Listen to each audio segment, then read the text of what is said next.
Hey, welcome back to Diabolic Shrimp, the least professional talk show on the internet. I'm your host, best-selling author and comic creator, and now video game designer, Josh Grant. And today we have a special show for you.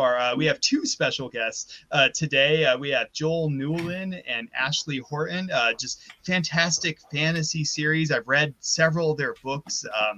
Definitely check out their books. They're down in the description below. We're going to talk all fantasy today and crafting fantasy worlds and what that takes in just a moment here. But if you're joining us live, thanks for being here. This is Diabolic Shrimp, connected to diabolicshrimp.com. We love to be interactive on this show, so if you want to ask them some tough questions or talk fantasy over in the live chat, you can type in those questions or comments, and we love to bring up your comments and questions up here on the show and put them in the hot seat. If you're watching this later, thanks for catching it later. Down in the comments below, share your thoughts or questions. I'd love to pass those on to our authors and guests. Before we get to Joel and Ashleigh, just wanted to do a few of our highlighted books since we are talking fantasy today. This is actually mine, The Fifth Ascendant. I'm in the process of turning it into a comic, as you can see.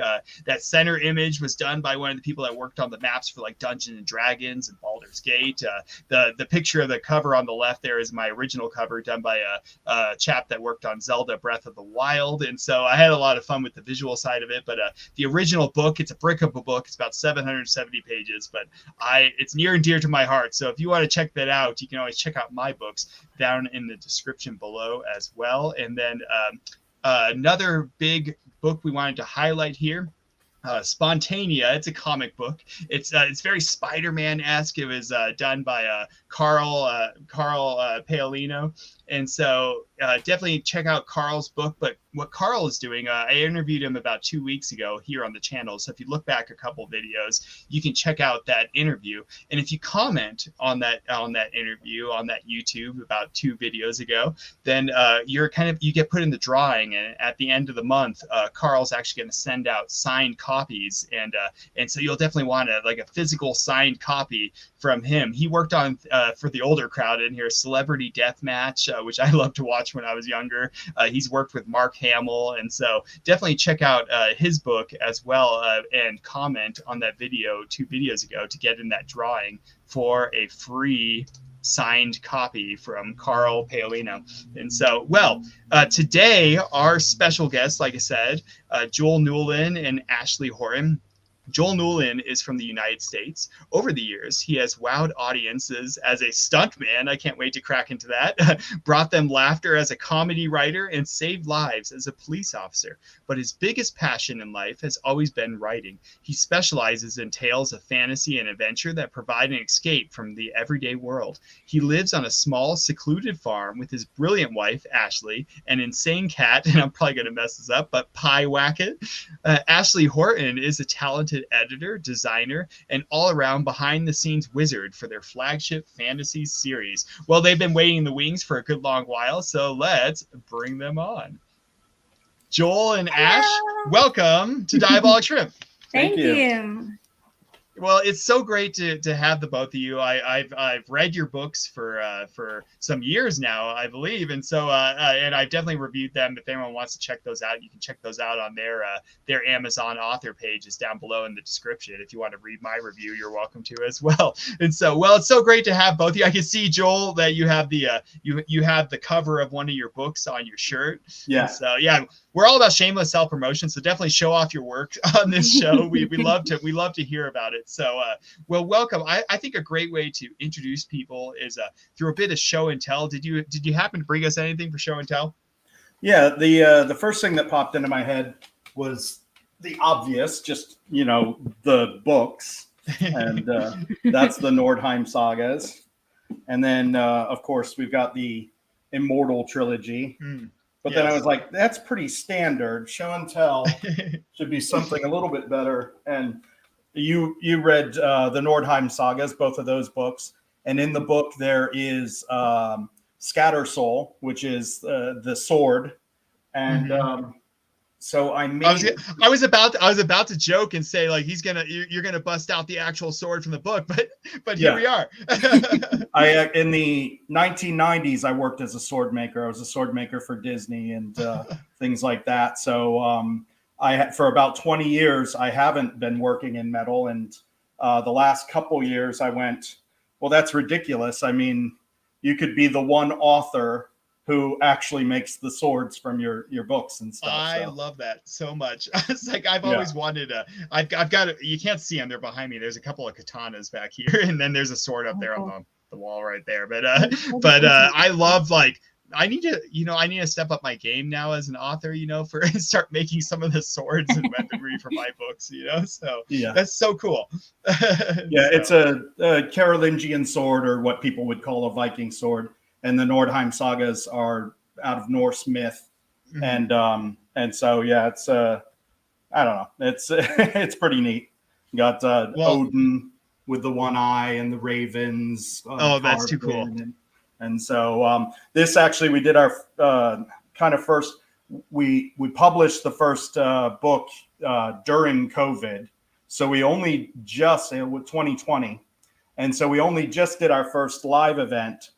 Local pagan festival, which was exciting, being able to meet readers and sign books. And we didn't even bring enough books. We really just had a landslide.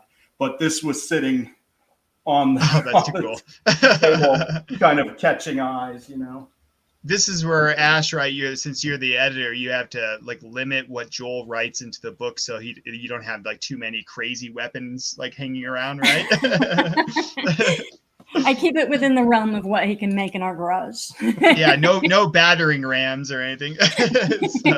That's too much. That's too fun. I was like, now I'm gonna expect like a whole, like you're gonna have to act out the whole fight scene later. Read one from the book. That's too much fun. So I'm not sure if I've ever had anyone bring a sword on the show yet. So I'm working on my like bingo card for Diabolic Shrimp to see what people bring on. So I'd love that. So that's too cool. So all right, like let's dive into we're going to talk all about here. Let me actually bring up your book real quick. It's not spontaneous. Here we go. So just a look at a couple of your books again. If people are interested in these books, check them out in the description below. So we're going to get into these are a couple of your books, like you said, the Nordheim saga. So like the Craftsman and the Wizard, the Immortal is a different series. So very, very awesome series, very awesome art as well. I'm an art guy nowadays. And so, but before we get there, Lo, let's bring it back to the two of you real quick and just ask a couple questions as we blend into your writing. So you Joel, you said like you were a stunt man at one point, right? And so what was that like? And do you still have all your toes? Actually, you said a minute ago you'd have me act out all the scenes. I actually started as a teenager in fencing. Nice. The sport of fencing, where I did very well. It kind of saved me from teenage angst. I'm not a standard American kid. I don't like ball sports, but I always loved swashbuckling movies and books, and so fencing I took to that very early on. Became a provost de arms, an instructor under a maestro, and then I was gonna say I would have actually enjoyed ball sports more if there were more swords, and then right. You can't keep the balls inflated, but other than that, so then someone was like, "Hey, will you choreograph a play? Will you?" That was my transition. So some years later, I spent 12 years on the Renaissance Fair circuit, doing everything from the only real joust on earth, non-theatrical, actually knocking each other off of armored draft horses, to choreographing theater plays, Shakespeare festivals. And so that end of the stunt work, the fight choreographed stuff, but then high falls and all kinds of things like that. So yeah, I could reenact all the fight scenes. And I don't think this necessarily makes you the best at writing something, but my medieval fight scenes are probably much better or more realistic, More accurate. more accurate. Yeah. And like I said, that doesn't necessarily make them better. That's not what readers are looking for. But when I say a sword move, I actually know the correct sword move.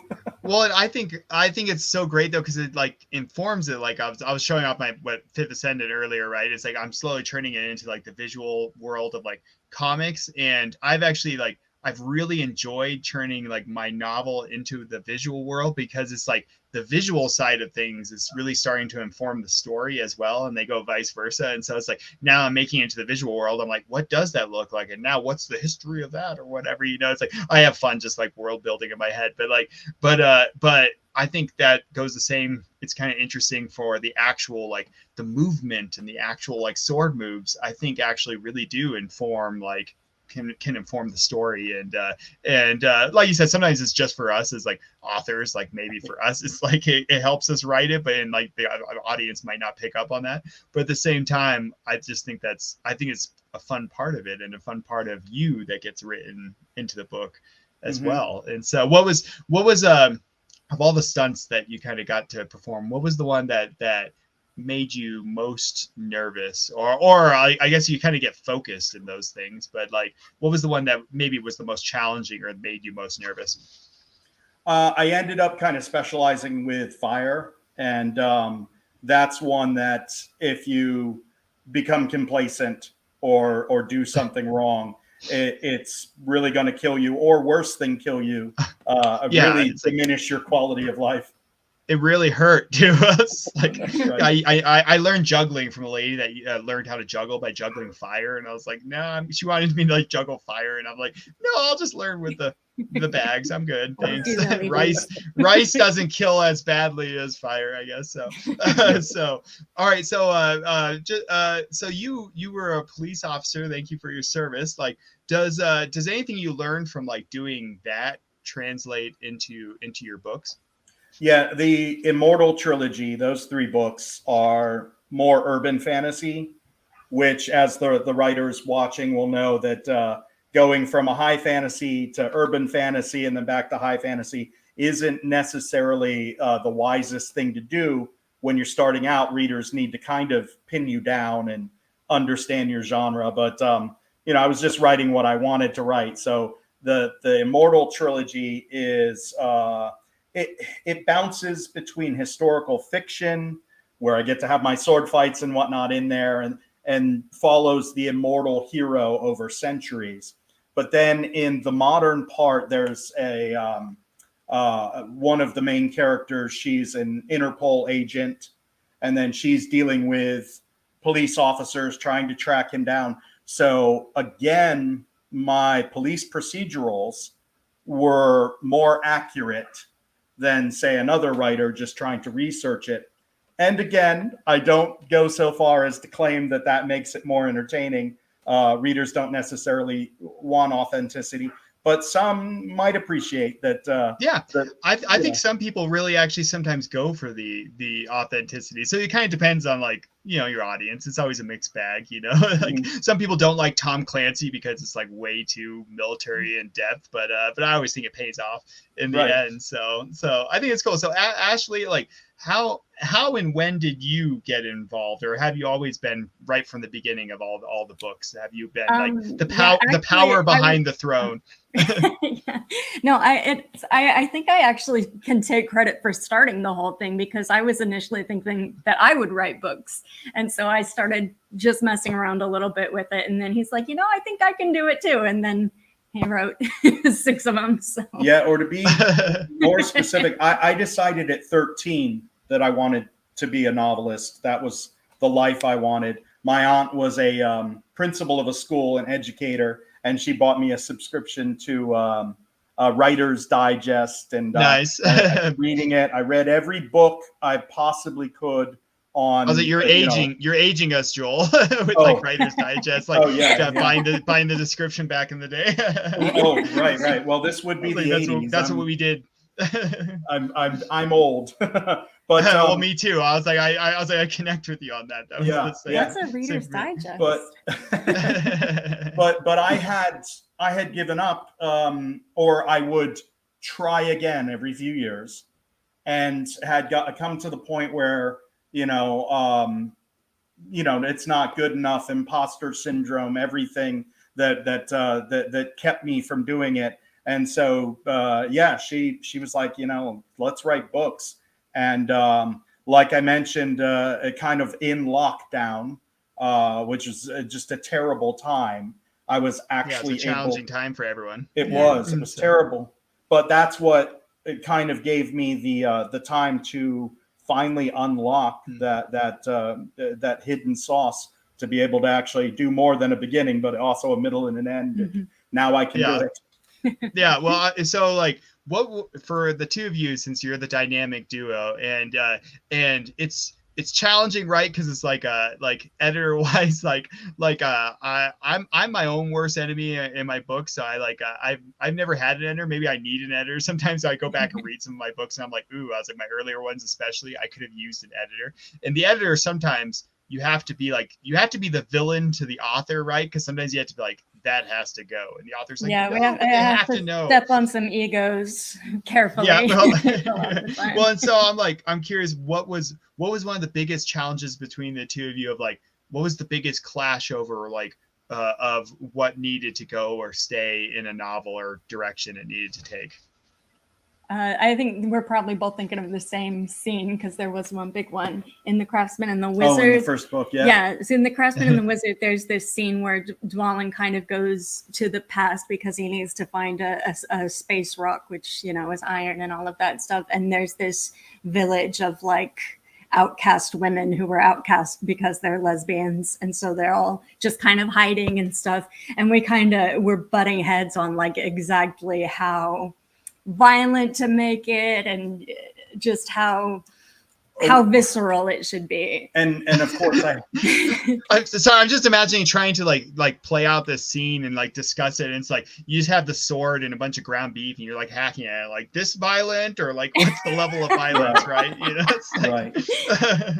And also I have the priest show up with the guardsmen, and they're the villain, and I'm needing to make it not be too thick, too overdone. Not too on the My nose. Crusade that I want to do with the scene, it still needs some subtlety. It still needs to be human. And so because my personal ethos, my politics and stuff, they're in all the books, but everyone reads them and they're not expressly about those things, but they're in there, And so, if you're on your soapbox and all of a sudden your characters aren't real anymore, it's just you railing. They came up on the soapbox with you. Yeah. So. Yeah, it's always tricky, finding that balance, right? Of how much, in a sense, of ourselves rewriting in there, and how much needs to be story driven or whatever. And so it's always a tricky balance. And I think that is important to sometimes bring in that team, right? And have people no, this kind of got off on its own thing, And so, So all right, so let's jump into the fantasy. Let's jump into the books here. I'll bring up the our covers again, because I think they're beautiful, and we're gonna dive in the email. I sent the new book. I don't know if you saw it. I was doing what I do best, which is going behind the scenes. The new book cover. I shoot. Okay, well, I didn't get the new book cover up there, but again, they do have their new book coming out, which is Slaves of the Sword and Wand, and we're going to talk all about Slaves of the Sword and Wand, which again, down in the description below is their Amazon. If people are watching this that want to check that out, you can pre-order it. It's coming out. When is the release date now? The 9th, but it's on pre-order until then, and it's only 99 cents until the 9th.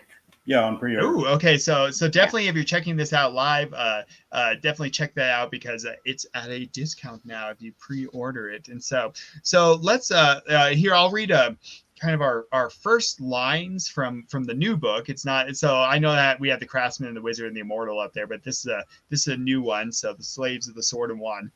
And I always like to read the first lines, even if half the time they're out of context. But so Dunsin woke as the first rays of dawn pierced the skies. He left the other soldiers slumbering by the fires. Making his way along the stream, he collected a small pile of goose droppings on a leaf. Then, grinding a few sprigs of yarrow between his thick, callous palms, he mixed the two to create a poultice. Sitting in the dewy grass, he spread it over the burning spots on his feet. He lingered for a while, letting the chill morning air soothe his exposed skin before reluctantly rewrapping his tired feet and pulling on his badly worn boots. And then the murders began. No. And so, depending on the violent level, yeah, yeah, you said the Fire Nation attack, yes. And so, I love that. So you'll see later why. But yeah, so I love the description you throw in there. I think I even wrote in my review about how you have a great balance of the right amount of description, where it's like enough description, it really builds the scene for you, but it also isn't quite on like Tolkien. I feel like it gets in the way of the actual story, And you can't criticize Tolkien in front of me. We'll fight. No, I love J.R.R. Tolkien. I was like, The Hobbit is actually one of my favorite books. But I was like, when we get into Lord of the Rings, I was like, I absolutely love the story. I think he describes too much personally. we are gonna fight, Ash. But although you have a sword, so I guess I have a sword too. We can clash here. And so on that point, Josh, a lot of times like that's the very first paragraph of the prologue, and oftentimes the beginning of a chapter.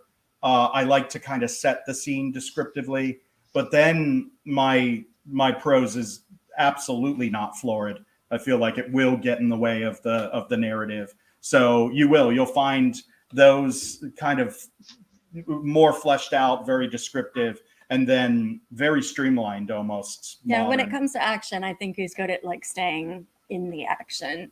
Not describing. Yeah, well, I was like, I like I said, I think I wrote in my review, if I recall, but it's like very like you both have, since you're both like the team on these books, is like you both have a wonderful like balance of like I said, description and action and like story elements. So I really enjoyed them. And so tell us a bit about like well, also you're a team in this, of course. And so like tell us a bit though about like Slaves of the Sword and Wand though. So is this a continuation of Nordheim, or is it a different series? It's it's a different series. It's book one. Whereas I wrote the Nordheim sagas since we just mentioned Tolkien, who's like an early, almost like a progenitor of fantasy. He was a professor studying ancient languages and ancient cultures, and so I mean, they're really, he's not inventing. I think a lot of people now would be like, like Tolkien inventing elves and dwarves and trolls. Those are all part of the rich tapestry of Norse and then other Germanic, Anglo-Saxon, mainly mythologies. Yeah. And so that's how I wrote the Nordheim sagas. They're not modern fantasy books.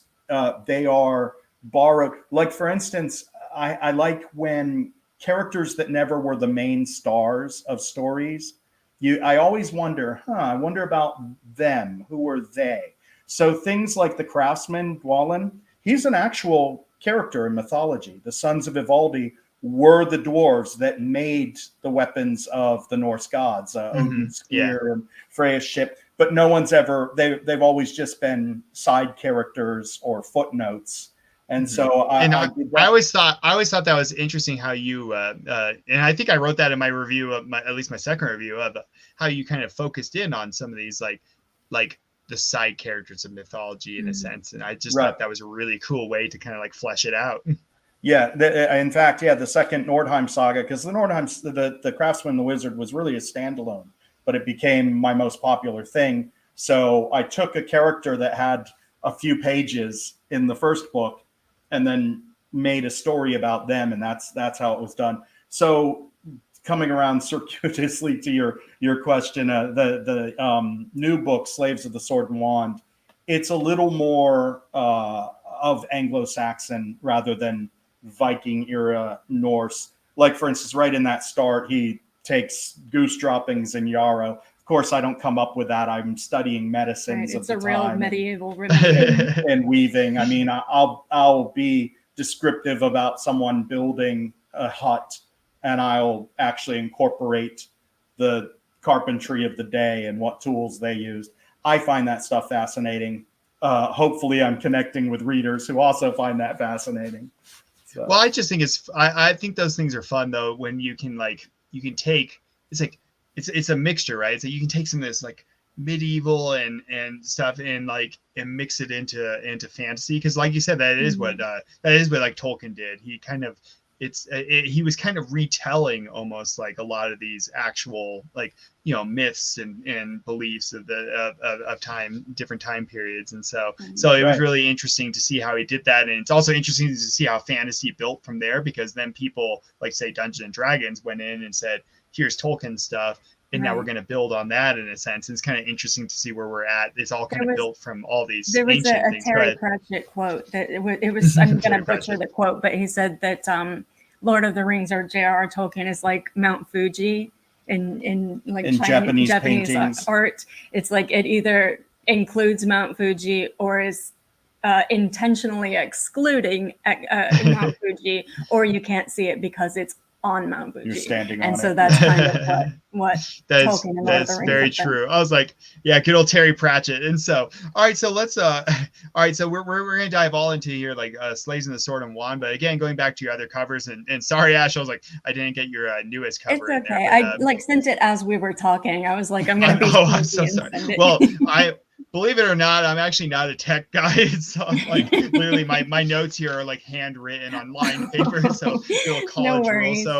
So I'm so sorry about that. But let's look at let's take a look at some of your previous books though. It's like what goes into like designing. I'm a big art guy nowadays, doing comics and stuff these days and video games. But so I'm always fascinated, like what went into the design of these? Like how involved were you both in the design of these, or did you just kind of throw it over to an artist and say, do this, or did you do everything? I mean, how does this all go about? So for the art itself, we commissioned a Brazilian artist named Kevin Sardina, and he does a wonderful job. He did those digital paintings, which we wanted to look like actual paintings. And I think he did a great job at that. And then as for the cover design, I actually did those myself. Oh, that's too cool. So did you kind of write to him and say I would love for, this character to be standing here and this is happening, or did you just kind of, oh, okay. I was and I just love your design too for the cover itself. Having to nowadays, I format my own comics and everything, and having to do all that, it is so difficult on the visual side of things. It's when you format a book, I love it. It's one of my favorite parts. Well, good for you. I was like, Ash, because I was like, for me, it just took me so long to figure it out and wrap my head around it. So I have incredible respect, especially for these are beautiful covers, and I loved how they kind of captured for me, and they captured a lot of the forgotten realms, kind of almost some of that what you would call classic fantasy nowadays, even though that's what we were going for. Yeah, and it's definitely what when I originally looked at it, I'm like, oh, that is so perfect for these books. And so but going back to the writing now, and talking about even your newest one, do you think your fantasy is more visual and cinematic, or is it more cerebral and felt? Where would you kind of put that? Oh boy. Yeah, it's it definitely is character driven tales of good versus evil. And it's very much a hero circle. I follow that without even mapping it out. I tell stories with that. You can hit the beat from them, in their life, their call to adventure, their refusal, their mentor. And like I said, I'm not mapping it, but I've been making up stories so long, and he's read so many stories too. Reading them and deconstructing them, every movie, every television show doing the same thing, every medium of storytelling. seeing where, in fact, some of your cleanest versions, I mean, you gotta read your Joseph Campbell, your Hero with 1,000 Faces. But now, I mean, it's been distilled by screenwriters. Dan Harmon, comedy television writer, has a version that hits your beats of a story, and you can tell when people do that well and when they don't. Meandering stories that don't have a good beginning, middle, and end, or bad pacing or something like that. Now you're talking about my books here. No, I tried. No, your book. I remember reviewing one of your books, and my favorite thing was that we talked about this a little bit ago, taking a side character, a couple guards at or a tiny like elf, creature, and showing that you could have this epic little adventure that was in the scale of grass blades and stuff, but it was still character. And I don't believe in any kind of good, good stories at their core are still about someone relatable that we can, have the adventure through. And if you can't do that, it's just not good.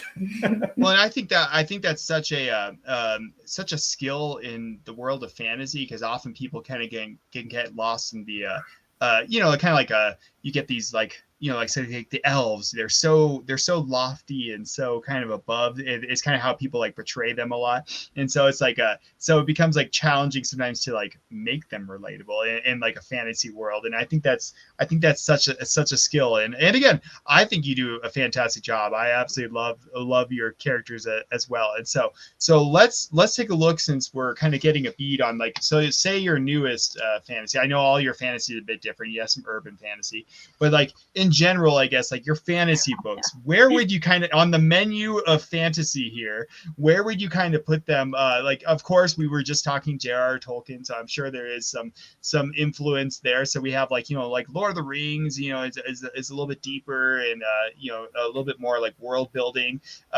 Final Fantasy is kind of where more of my fantasy kind of lies, where it's like a little bit more anime-esque. It can kind of be a little bit more Star Wars-esque. Of course, Harry Potter is kind of more that magical and more about feelings in a sense. Dungeons and Dragons down here. I was gonna get the picture of the Dungeons and Dragons cartoon, but it was just too painful for me. And so, but you have Dungeons and Dragons down here, which built on Tolkien, but it starts to get kind of goes all over the place. Yeah, it's near and dear to my heart, and this is why I love how you brought up the Fire Nation attacking. Yeah. So again, mine kind of falls more in the middle here. It's more Final Fantasy Avatar, where it's a little bit more goofy and lighthearted in a way. And then you, of course, on the dark end of the spectrum, you get Game of Thrones, and it's a little bit more clashy and edgy and more about people and politics. And so where in this crazy menu and spectrum of fantasy, I know you do some urban fantasy, I didn't throw any of that in there, but like where would you kind of put your books? I mean, cautious not to equate myself with the master. What we were saying before kind of was a prelude to this.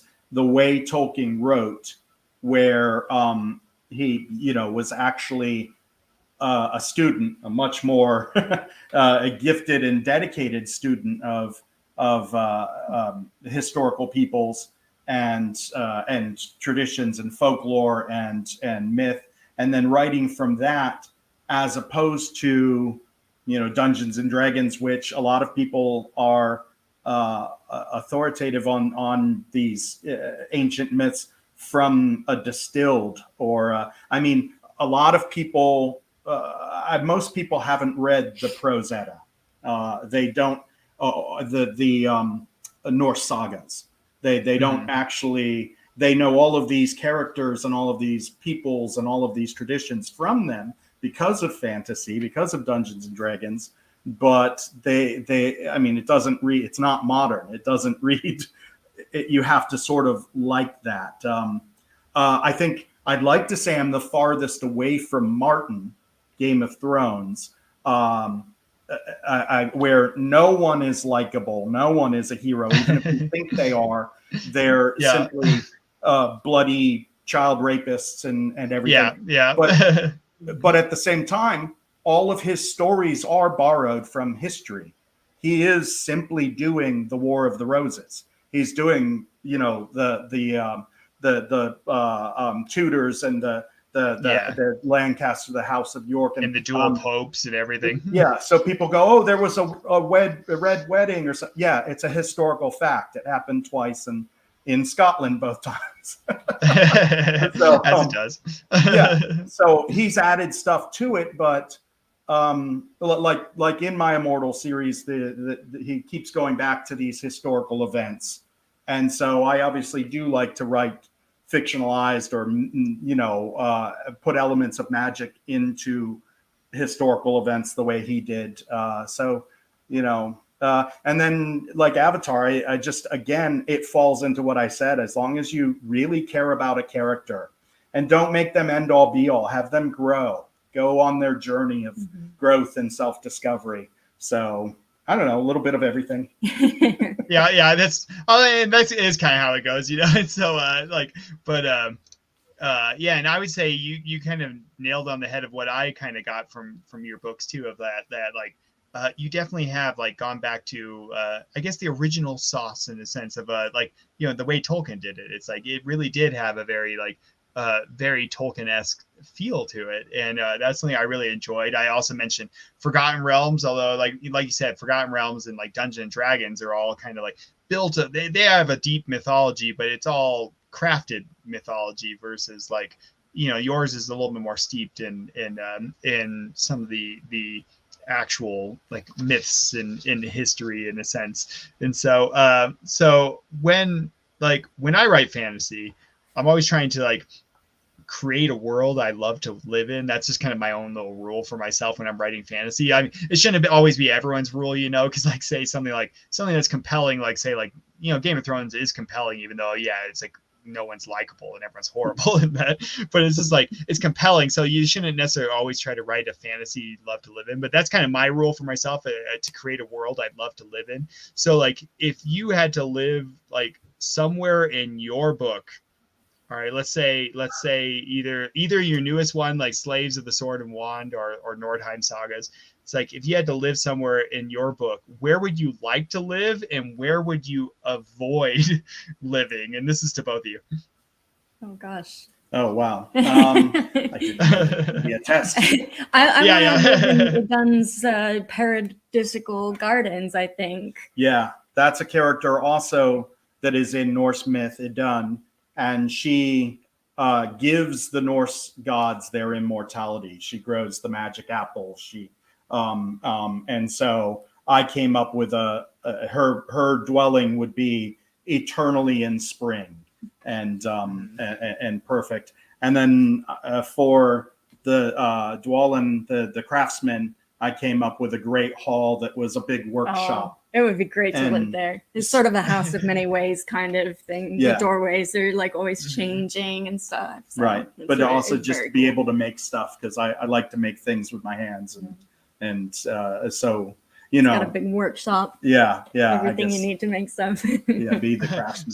So where should people avoid when they're coming to visit? Like you know, it's like, where should they not live in your series? I think maybe under the reign of a particular king. Oh, right. Yeah. Again, it's the books are always, I mean, books are what you bring with you and what you interpret. And so again, I can't stress enough that my books are not overtly political, or I mean, I've had people of all ideologies come up and they've been the books have been exactly what they want them to be. But personally, when I wrote the one part in the Craftsman and the Wizard where Asmund shows up, and Asmund, it's quite obvious. I mean, he has the physical disabilities, cerebral palsy, and they wouldn't know what things were called. And he does show up at a place with a king that was very similar to maybe a world leader at the time, who again, some people catch it and some don't, which I love. It's not overt, but I guess I'm now being too vague. I'm vague posting here, but there's a king that may or may not be Donald Trump, the Craftsman and the Wizard, that it's not a happy place to live in the book. Yeah. So that's where I would avoid. Yeah. So it's just like a Lord Trump there. So like so what so I like you said, avoid living there. I was like, this could get interesting. So like what's so what's your approach to world building then? So it's like because I know we've kind of touched on all this, right? And it's like where it's kind of going through from the myths. It's some of your own beliefs. It's like, so like what do you like go about? I guess like for me, I'm like world building like when I wrote Fifth Ascendant, again, that's my big fantasy one. It's a big break of a book, but like I started that one, and that was a response to me writing these horror books. I start with horror books like Pandora and Jericho are some of my bestsellers, but it's like they were all about like just two characters. My rule for that is like two characters, and I flip flop back and forth. But I always build my worlds around some sort of moral thing I'm trying to get at, and then I also build them around like a rule. And so for Fifth Ascendant, it was a response to my horror books where I was like, I want to write something moral like I did in my horror books, but I want it to be the opposite of that. I want it to be pretty bright and happy, kind of Avatar-esque. And then I also made a rule for myself. I want as many characters as I can have, and they're all side characters, but like nobody's a side character in this book. And then the world just kind of grew around that, and the mythology just kind of grew around that. So what's your approach to world building? As you were talking, I think we might be, and also, like I said, that one book I really enjoyed by you. It was what I liked is that the worlds were from the standpoint of the characters, and some people write. I don't write an omniscient voice. Yeah, that's hard. That's hard to do. I don't either. See, but some people do, and when you say world building, they really want you to give you charts and graphs, which some great authors do. In the back of the book, you see how the powers and this and stuff. I have one author that I really love, but I mean, he's covering both things because he gives you his world as people in it discover it or perceive it. And then he also goes, this is how the magic system works in the back of the book. And this is how Brandon Sanderson. Yeah, obviously Brandon Sanderson does that. This metal will give you this power if you ingest it. Yeah. But my thing is none of us really truly understand all of the history of our world and how everything functions, how our government or our job, if we work some secular job, how everything functions. We don't have all that information. And so I love to world build from your different points of view. And your world is going to be very different from your beggar to your king character. But in the end, you are going to have an entire world built and, hopefully a rich tapestry of different folklore and mythos that you've created. But that's my important part is I really don't like the info dumping world creation. The world builds around the story, I think, basically. Yeah. And the story around the character. Yeah. So yeah. Yeah. And Ash, like being editor, sometimes you just have to kind of take what's there and kind of work with it. It's like, is there anything that you like you say like you were the one that were like, I created this piece of it though? Oh, I don't know if I created anything. Let me think. I don't know. I think the reason we're a good team is we like the reason we're a couple and stuff, and we like a lot of the same stuff. We're taking in, reading a lot of the same books and watching a lot of the same movies and have a lot of the same core values and stuff. And so I really do create stuff, and then she edits it and proofreads it and polishes it and publishes. Refines it. I mean, my hand is definitely visible in, I would say, like some of the phrasings of sentences and stuff. I do a lot of that type of restructuring, but as far as fundamental parts of the story, I don't really take much of a hand in that. I don't know if these authors watch it.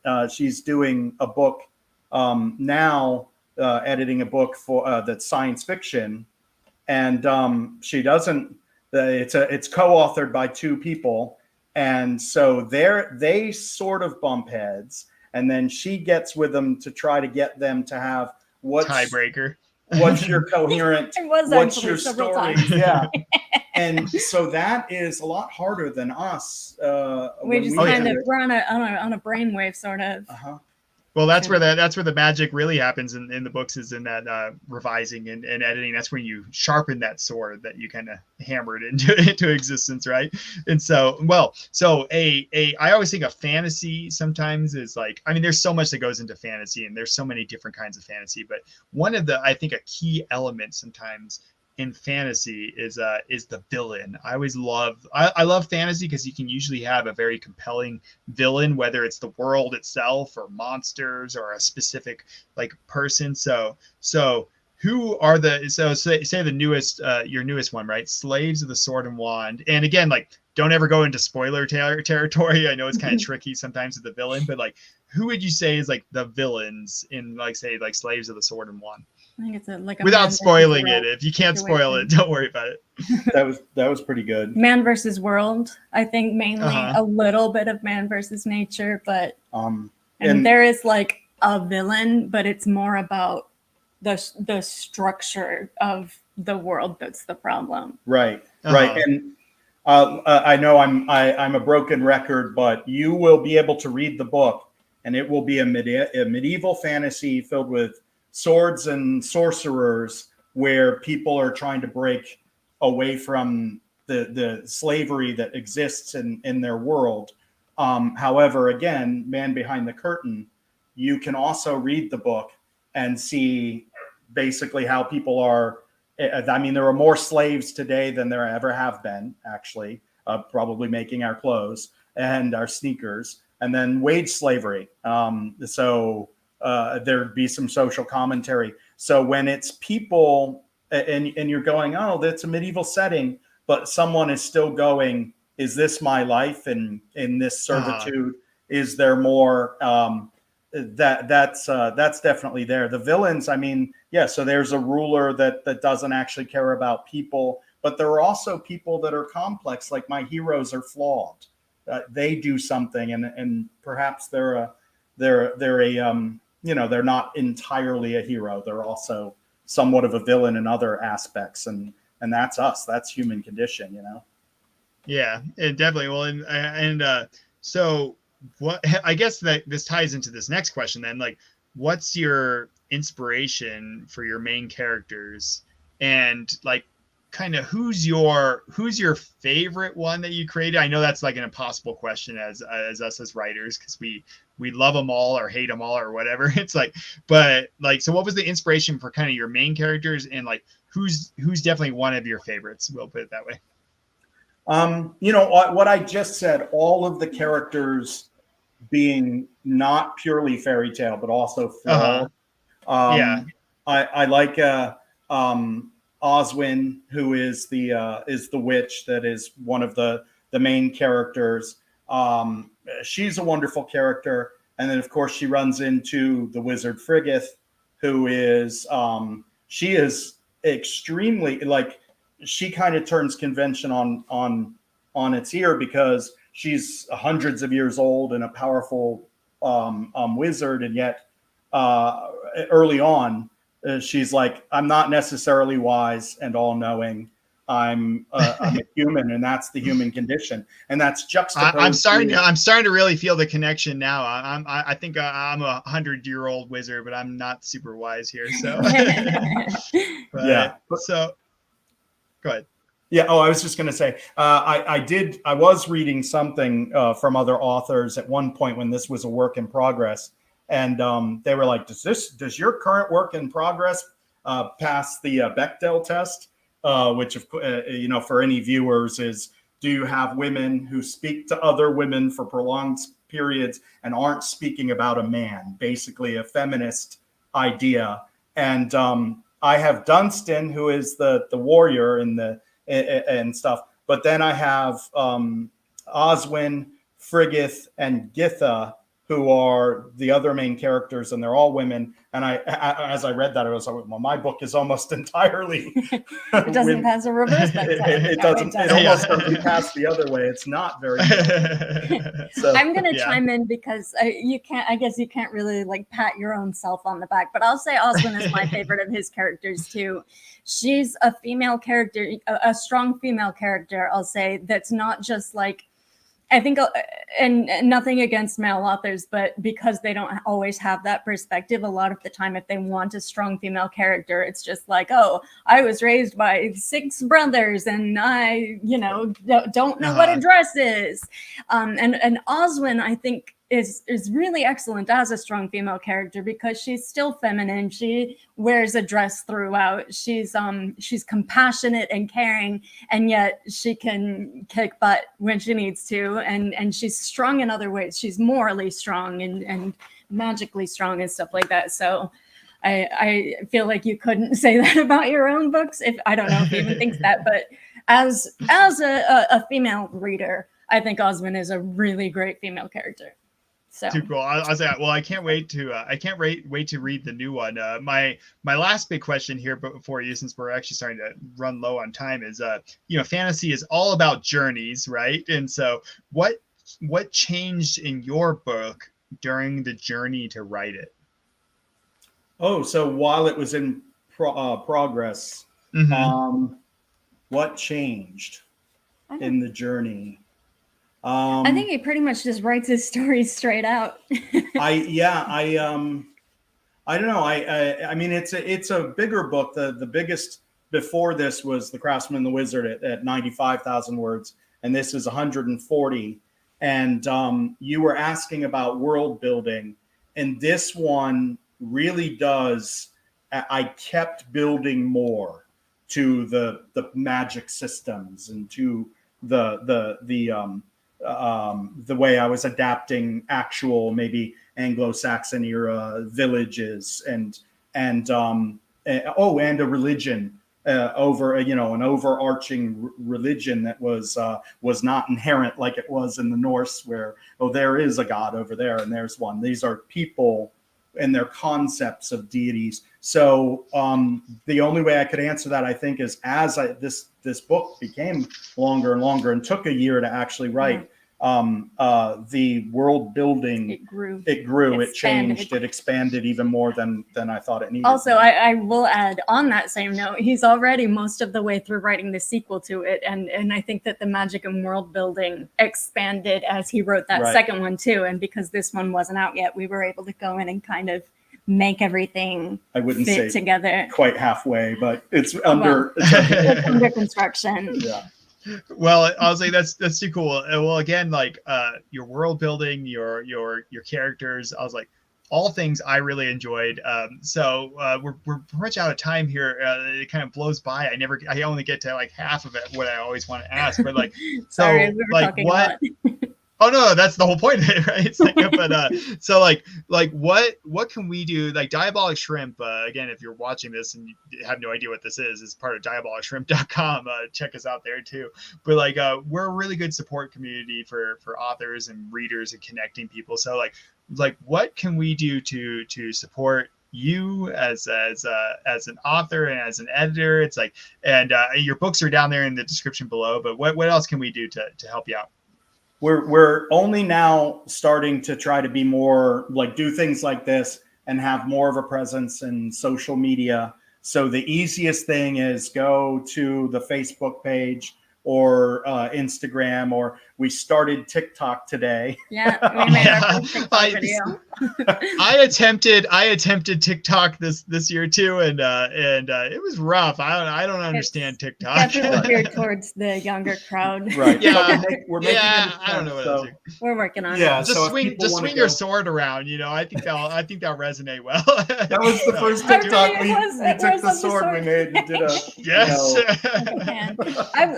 Next. To your original question, though, actually, I think the biggest possible thing that you could do to help any author, not just us, is leave reviews. They are worth more than their weight in gold. Or even ratings. Ratings, yeah. Yes. I mean, I'd rather get a review than a sale any day. I don't think everyone knows how everything is algorithm driven now. It's a computer in charge of all these online book sales places, and they're driven by, you know, some sort of activity on the reader's part, review, rating, recognition, and then your book becomes more and more visible. And it's hard because it's like, you know, there's lots of people that'll enjoy the book, but won't write a review, you know, there's just not their thing. And so, and they just don't realize like how much, the algorithm, I was like, speaking of dark gods, right? The almighty algorithm. Fighting the algorithm. I shouldn't say that on YouTube. I think the algorithm is listening. Oh no, it's gonna hear us. So, well, Joel and Ashleigh, I was like, it has been so much fun to have you here on Diabolic Shrimp Show. I know you're on diabolicshrimp.com there. So, and for everyone watching, definitely check out those books. So thank you both so much for being on. Thank you for having us.